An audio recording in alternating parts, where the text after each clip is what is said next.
So today we're here at the Decarbonisation Summit in Birmingham.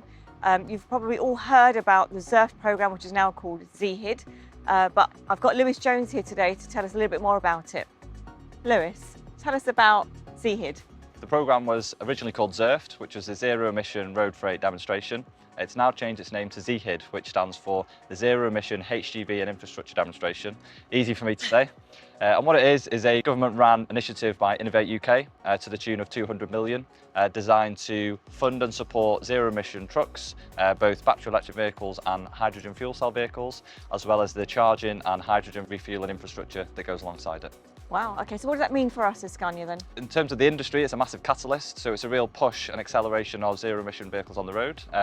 We as Scania are involved in all four consortia in some way, shape or form, and that will mean providing vehicles for the consortia, maintaining the vehicles throughout our network, and hopefully being the catalyst for further zero-emission vehicles in the future as well. Okay, so tell me who's involved in the consortia and how we're going to support that. Absolutely, so we've got 4 consortia in total.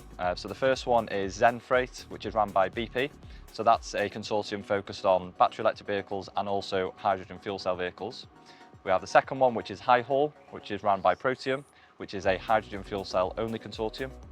The third consortia is eFreight 2030, which is run by Voltempo, another battery electric only consortia.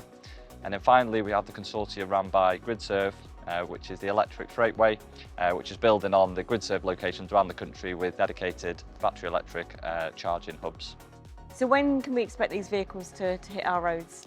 So the deployment programme runs for 3 years, so the vehicles have to be on the road by the start of 2026. But we'll start to see vehicles on the road a lot sooner than that. So we'll probably start to see the first electric vehicles on the road towards the end of 2024, and then they'll be staggered then up until the end of the programme. And the hydrogen fuel cell vehicles will be towards the end of the programme, towards the end of 2025. Okay, and obviously we're not used to having fuel cell hydrogen vehicles on the road, so how are we going to support those when they're on the road? Absolutely, so the hydrogen vehicles in this programme are provided by the pilot partner team in Sweden. So there's a batch of 20 globally, and we've managed to secure 6 as part of the ZERFD or ZEHID funding, which we're really excited about. So 3 are going to the ZEHID BP consortia and 3 are going to the HyHaul Protium consortia. So those vehicles will be maintained within our Scania dealer network, but we'll also have the support of the pilot partner team in Sweden as well.